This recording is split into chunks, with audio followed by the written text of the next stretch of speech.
GST क्या होता है आपको इस 1 मिनट की वीडियो में समझ आ जाएगा। तो देखो यहाँ पर आपको पता ही होगा कि सरकार टैक्स लेती है, क्योंकि गवर्नमेंट की इनकम का सबसे मेन सोर्स टैक्स ही है। तो टैक्स में भी दो कैटेगरी आती है, डायरेक्ट टैक्स और इनडायरेक्ट टैक्स।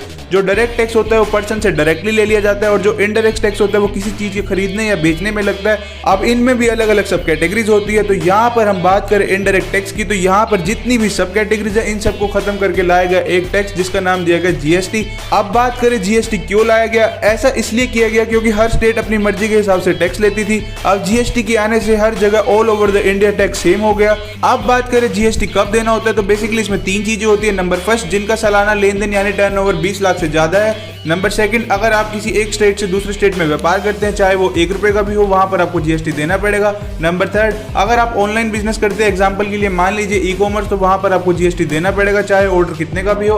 अब नेक्स्ट क्वेश्चन ये आता है कि जीएसटी लेता कौन है, तो जीएसटी में 4 टाइप्स होती है, सीजीएसटी, एसजीएसटी, यूटीजीएसटी और आईजीएसटी। अब एग्जांपल के लिए मान लीजिए आपने कोई प्रोडक्ट खरीदा जिस पर जीएसटी 18%, तो बेसिकली आपको यहाँ पर 2 जनों को टैक्स देना पड़ेगा, एक सेंट्रल गवर्नमेंट और एक जिस भी स्टेट या यूटी में आपने प्रोडक्ट खरीदा। तो यहाँ पर 18% टोटल जीएसटी है, तो 9% सेंटर के पास जाएगा और 9% स्टेट या यूटी के पास जाएगा जिस भी स्टेट या यूटी में आपने प्रोडक्ट खरीदा। अब बात करेंगे किस प्रोडक्ट पर कितना जीएसटी लगता है, तो ये आपको अपने बिजनेस के अकॉर्डिंग ऑनलाइन सर्च करना होगा। गवर्नमेंट ने एक लिस्ट भी निकाली हुई है, तो यहाँ पर मैंने आपको जीएसटी का जनरल ओवरव्यू दे दिया है। बाकी आप अपनी रिसर्च भी करना इस टॉपिक पर, इस नॉलेज को अपने दोस्तों के साथ शेयर करना।